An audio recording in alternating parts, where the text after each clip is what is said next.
Greetings, I'm Yvonne, Staff for Science for the Public, and welcome to Contemporary Science Issues and Innovations.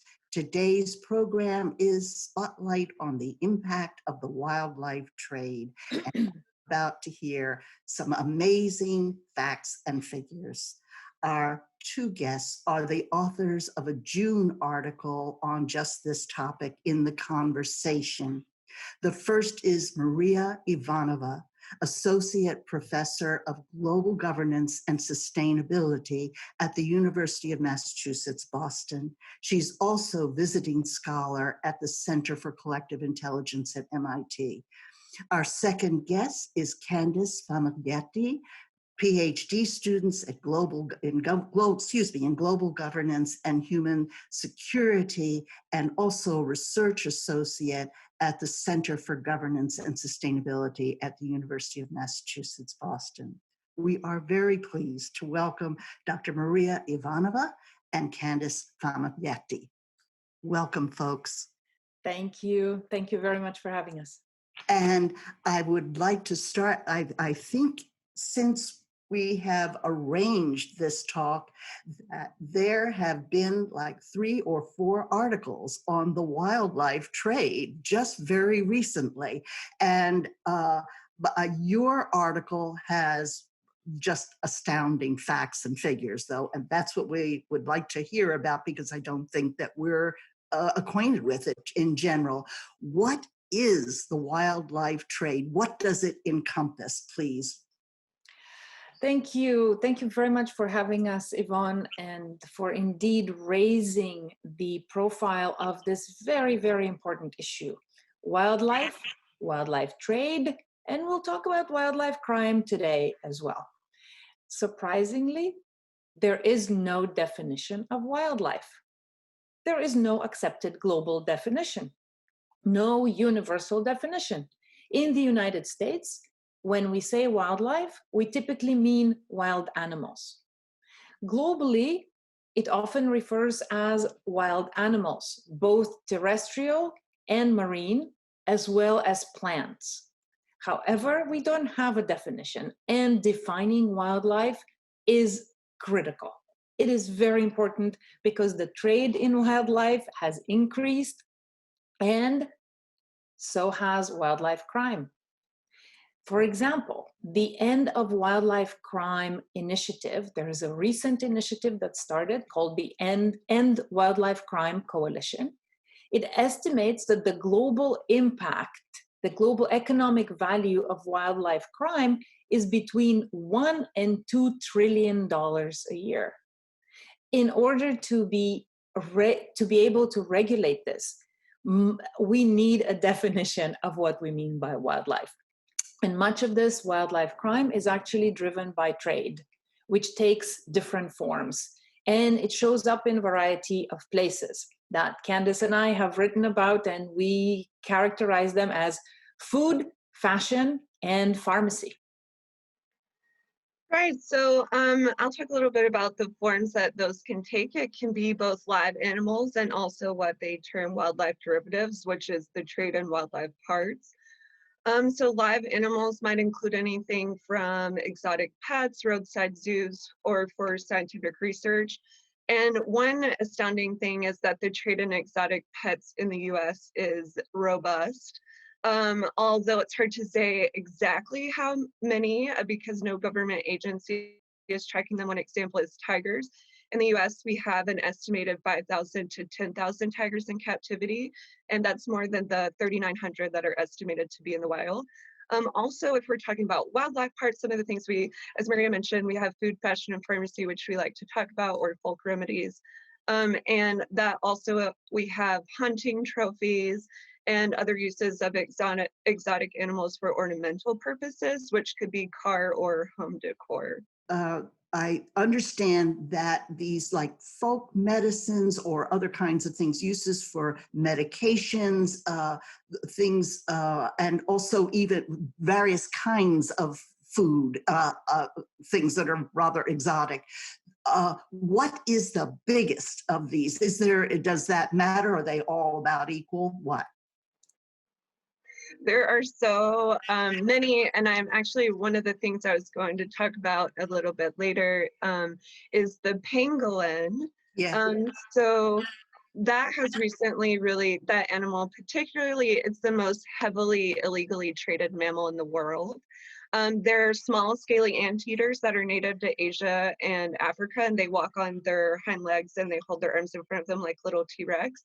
But all 8 species are illegal to trade, but they're traditionally used for women particularly, use them for lactation purposes. You also have things that are, you know, these kind of things that are passed down, these beliefs that are passed down, that you have also like tiger bone is very expensive. I think it's like $100 up to $115 a pound.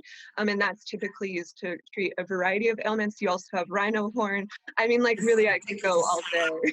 Yes, yes, yes. And then another thing that keeps coming up, and it's new, I think, for many of us in the general unknowing public, the fashion industry alone. And one of these recent articles in the media showed this. And these are in well-known and very expensive merchants' shops. What are people thinking? They must know it's illegal, or isn't it? Well, not everything is illegal. Yeah. A lot of the trade is legal trade. And what we are seeing is demand for products, and people don't even know what is what they are wearing, or Ah, sometimes they want to have what is perceived as fashionable, what is an a exotic. sign, exactly, fashionable, exotic, a sign of wealth. A lot of this trade is driven by a desire for better social status. And this is why in the article, Candace and I, in a sense, try to bust the myth of the super consumer, the Asian super consumer, or Yes, the gun-toting African poachers, yes, that we are as implicated in the yes, consumption in the West right, as we portray Asians to be. So it is not just the super rich Asians, right? right, right. It is us who are demanding a lot of those products. And Candace can tell you about her research in Oklahoma and in the shops where they're selling elephant skin boots. So Yes. yes, elephant skin is legal, Yvonne. Oh, oh, oh. Yikes. Ivory is not, right? The elephant tusks are illegal. Ivory is illegal. However, Okay. the elephant has many parts, and now in this country, we are importing the skins and we are making boots out of them. And Candace has done research on that. Let's hear a little. Yeah, sure. So I guess for me, like one of the things that's frustrating and that I can't quite wrap my head around why this is the case, but a lot of times when elephant or other animals, rhinos, there's so many different species that when we discuss them in policy circles or in academia, we talk about them in terms of ivory, or we like really Mhm. focus on a part of the animal instead of considering the animal as a whole sentient being. So when I started to like look into, you know, where there places selling endangered species in the US, I started to come across a lot of elephant skin boots, and I'm from Oklahoma. So my dad's favorite like Western wear store was selling them, and like we identified so many retailers selling elephant skin. But a lot of exotic boots. There's also high fashion bags. You might see celebrities like Jay-Z who wear custom elephant skin sneakers, or we even found like a National Geographic article talked about how some sheiks will actually use elephant skin to decorate their Mercedes Benz.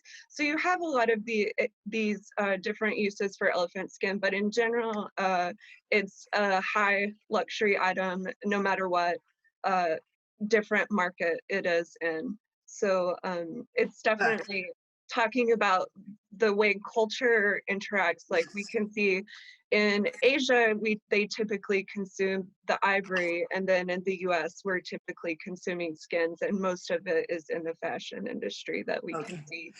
But in any case, it's very damaging. I'll come to that in just a minute, but just let me ask here very quickly. It seems like originally when people took, say, animals from the wild, it was generally for food and it was needed and it was local.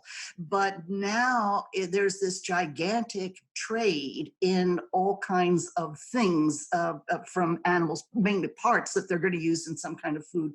And it is not necessary, I think, but is that the case? Is there an economic factor? So you told us about this luxury thing. That's the fault of the consumer, if you could just change that.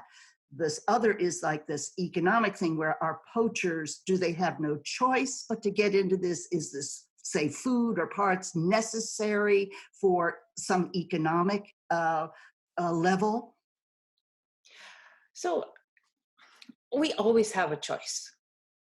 Humans always have a choice, Yvonne. No matter where you are and at what economic level, you have a choice. Yes, we are driven by systemic factors, often by systemic forces to make certain choices. And indeed, that's where a lot of the poaching comes from. When we looked deeper into this, poaching is a result of poverty. And yes, people will have options if their governments were to create opportunities that would be different economic opportunities. But you point to a very important issue about wildlife, or I mean, the wildlife broadly defined in terms of animals and plants. Foraging, this is how we have what we have used as food, indeed. And that's why we focus as the food, fashion, and pharmacy. Yes. And we have changed food patterns. We have changed our fashion desires to actually use more exotic animals.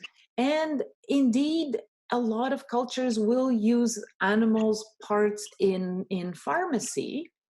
But this is in a sense what we're trying to say. We have to think differently. What can you change? And so, yes, there are other economic opportunities, and some countries are already doing it. For example, Rwanda is a very good case in point. Rwanda has mountain gorillas, and it has created this experience of gorilla tracking, where you go to Rwanda, you pay quite a significant amount of money because there are only 96 permits per day that 96 people can go into that trek. And you pay, I think it's $1,500 per person to go and have that experience just for the license. But then Rwanda has taken a very significant regulated approach and says 10% of the income from these permits goes to the local communities.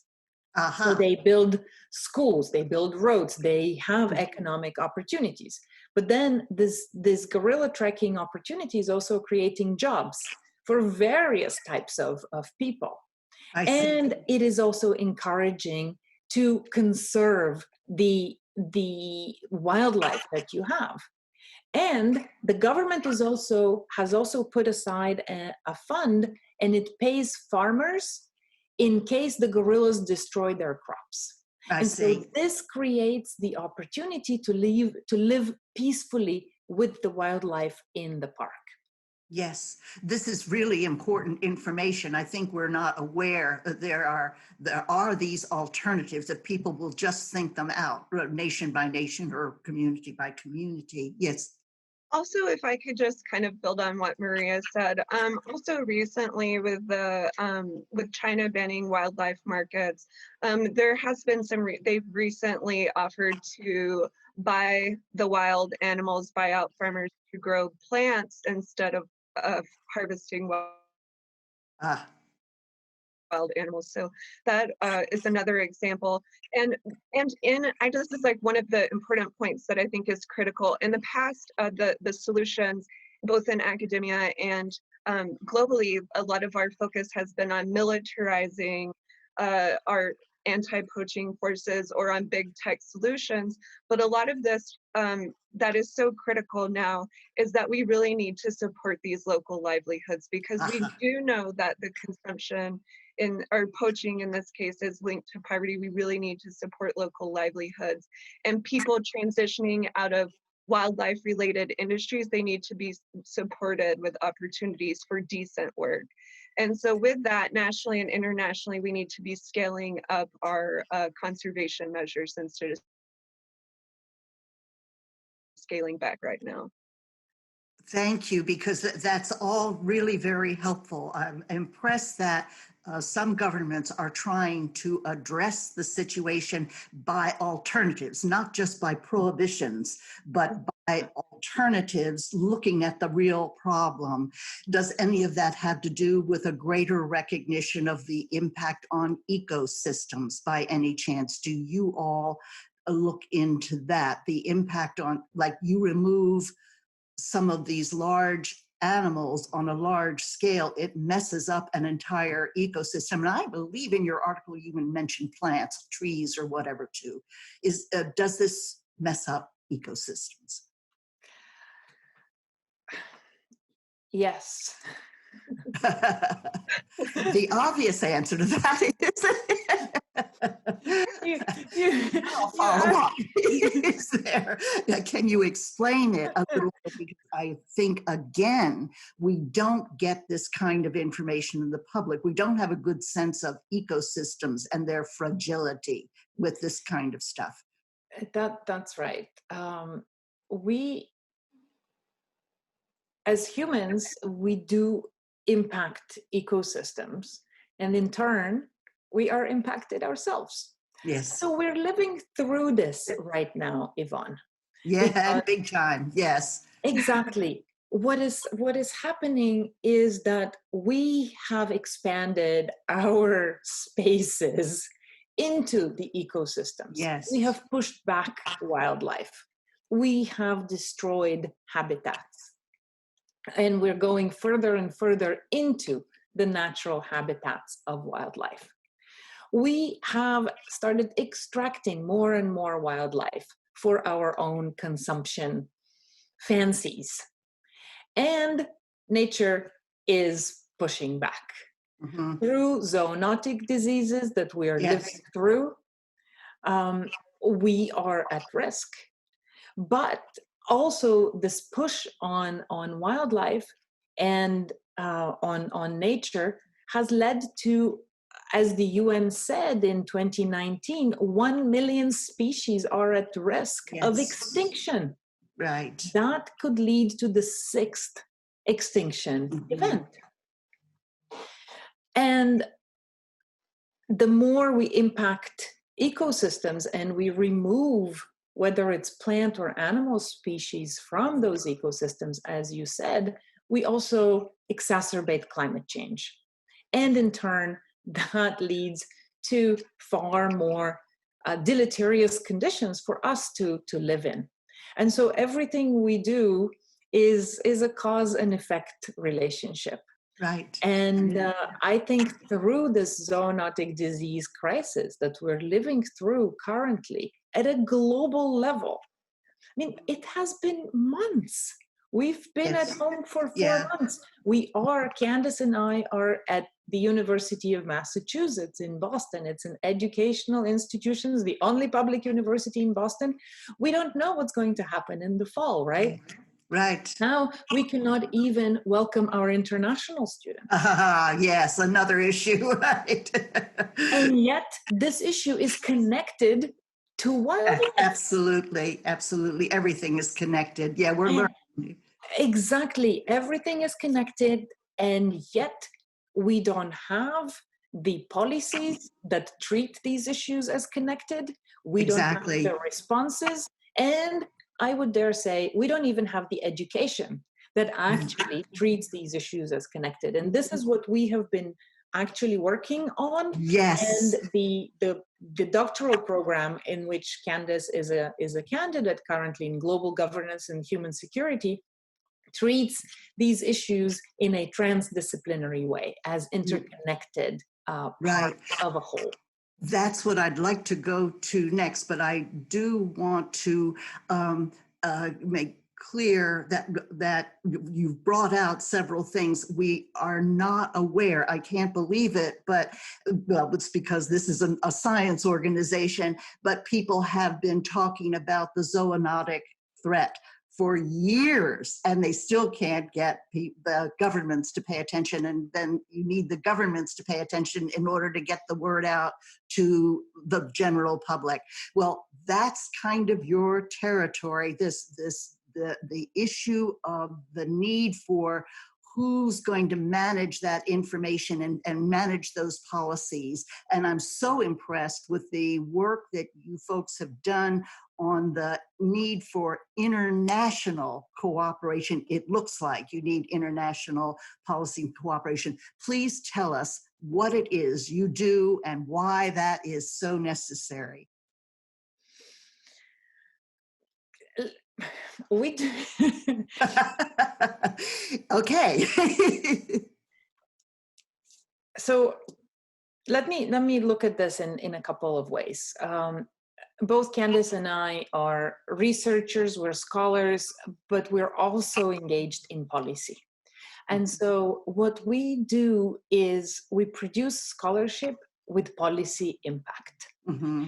And the work that you picked up on, right? We didn't know each other before you invited us for this interview, and we're delighted to be connected with you. And this is just one example of the work that we are doing of picking up an issue, making it relevant in ways that the public can understand. And yes, as you pointed out, Yvonne, bringing out facts and figures that somehow escape us. And then we actually push for policymakers to act and to react, yes, both nationally and internationally. And so the work that we do is one at the University of Massachusetts, the McCormick Graduate School of Policy and Global Studies. That's the academic work. And then the policy arm of that is the Center for Governance and Sustainability. I see. That I direct and established in 2011 at the university. And so PhD students like Candace and several others are both research associates at the center and PhD students. So I personally work on global environmental governance, on the institutions that we have created to regulate and inspire action on problems that require collective action. And so I look at the United Nations, how it has functioned, how it has malfunctioned, dysfunctioned in a certain way, and what can be done about it.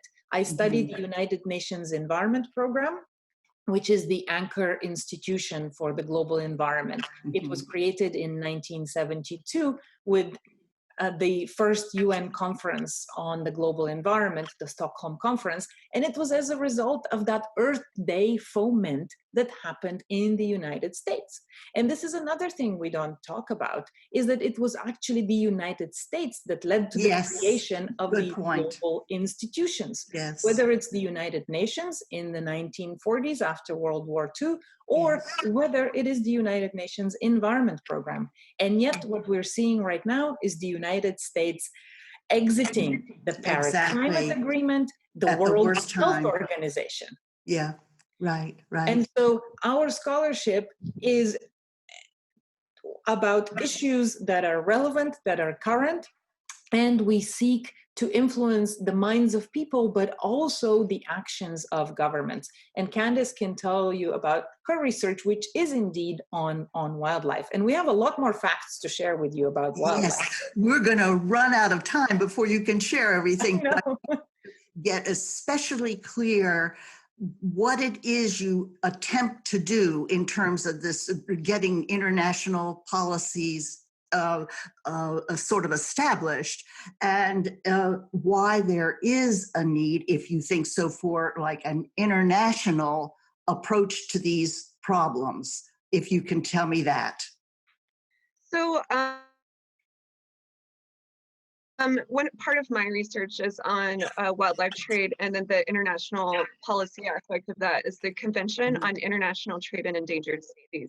So I work with Maria and on that. But as far as CITES goes, with these international environmental conventions, as parties come together, they cooperate, and they agree on the rules and the laws and the regulations. Right, so there's 183 parties to CITES. It started in 1973. And so right now, all of the regulations through CITES are based on conservation status of the species. There's no public health incorporated into regulating the trade. So then what happens when that is implemented at a domestic level, for instance, in the US, our implementing agency, our management authority for CITES is the United States Fish and Wildlife Service. And there are no screening requirements at all for any of the legal trade or illegal trade in terms of public health risk of these species, which we know are very great. I think you had Jonathan, I can't remember his last name. Yes, yes, Runstadler. Yes, thank you. And he was talking about 60% of the zoonotic diseases come from animals, and 3/4 of those we know originate in wildlife. So there has to be some kind of public health incorporated. We need to incorporate what is called, which Maria can talk about a little bit more, but it's a framework into CITES needs to be added, which is One Health, where it takes into animal health, human health, and ecosystem health all at the same time. And then also we have some staggering facts and figures about the import of animals in both the legal trade and the illegal trade. So just kind of to throw one out there, a U.S. Fish and Wildlife Service inspector recently wrote in the National Geographic that in the U.S. alone, there are 200 million live animals, which is worth up to $4.3 billion just in 2019. So it's just something that we really need to have our eye on and to really make changes in these areas. Maria, do you want to talk about some of the global initiatives? Excuse me, we just have a sort of a few, so I wanted to make sure that we get this global aspect. Right. Two things, that how you try to accomplish that, to get an international impact there. The second is how successful it is, and especially given that, as you have mentioned, we are heading into a sixth extinction here, and that will affect us. It's not just the creatures, it will affect all humanity as well. But I'd like to get a very clear idea of how you can get international efforts. But climate change is one of them, and then attached to that, what are the prospects of getting things actually done? Are you able to get international cooperation to work? And I will leave the United States out of that for the moment, but I hope that we'll be back in the group again. Go ahead. Actually, Yvonne, the United States is absolutely critical to all international efforts. And as I mentioned a few minutes ago, it has been the United States that created the institutions, that has supported the institutions, that has led the institutions and the world toward a better global vision, right? Toward a vision of a global society where we achieve global public good. Right. And we owe this to a lot of statesmen and stateswomen in this country that we forget about, to attain a new global agreement on anything, we do have to see what is the collective need, what is the problem, why does that problem exist, and often it is because countries have not come together to actually coordinate their action and to create global instruments. It usually originates in science. When science points to a global problem, and then policymakers and policy scholars point to possible solutions, then the world comes together and governments agree to an international instrument. A case in point is the agreement on the ozone depleting substances. So the Montreal Protocol. And that is the only global problem that we actually have resolved. So yes. Science, policy options, policy instruments, and governments coming together. And I think we do have that with wildlife and the zone diseases. That's good. So are you saying you're reasonably optimistic we can get global cooperation to address these kinds of problems? It just seems, looking at the things that you've written and so forth, it's got to be global. At the end of the day, it needs to be a global initiative. Is it doable, and how fast can it be done? It has to be a global initiative. And in a way, I say now that we are living through a local problem that demands global solution. Yes. The current pandemic is a local problem. We are all experiencing it locally, but it has to have a global solution. Yes. And the whole trade issue, as you're say, right, is the only way to address that at the end is a global kind of effort. And I hope you will keep writing. Candace, you were about to say something else? Yeah, I just want to say one thing. So like, for instance, it has to be global, and this is just an example. If wildlife trade, one nation ends wildlife trade, say China, they're implementing solutions and they're banning wildlife. But if we're not doing it in the United States and we're still consuming, everyone's still at risk for a pandemic. It's not gonna, like, it has to be a complete across the board. We're still at risk. So it's, Right.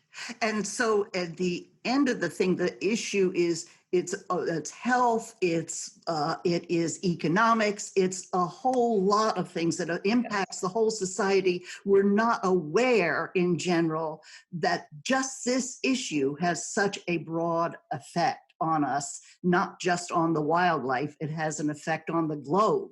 And so I hope that you will continue your great work. And by the way, I would like to mention to the viewing audience that the conversation of the online magazine is an excellent resource for a whole lot of topics. And I'm so delighted to see that Maria has written a lot of articles in that, but we post at least one article from the conversation every week. This is very good, very accessible material, and I appreciate your work. Do you have any parting thoughts? How can we educate ourselves? I would like to say what drove us also to write about this with Candace, beyond the scholarly work that she and I are doing. Yes. It is indeed that we have responsibility as individuals.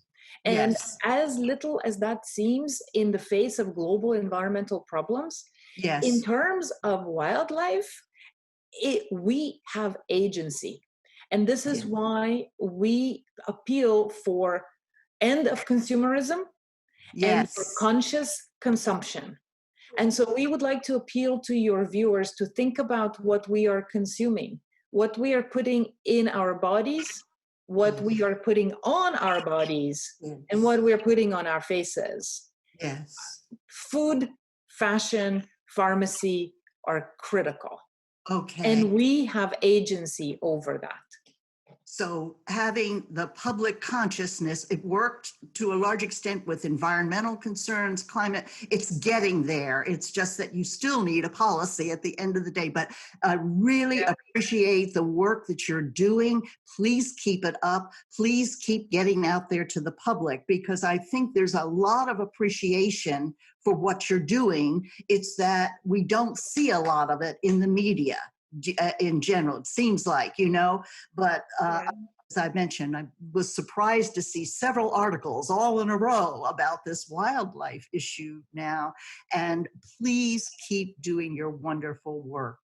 Thank you. Yvonne, Yes, before we end, actually, Candace even has an idea of how to get to the public.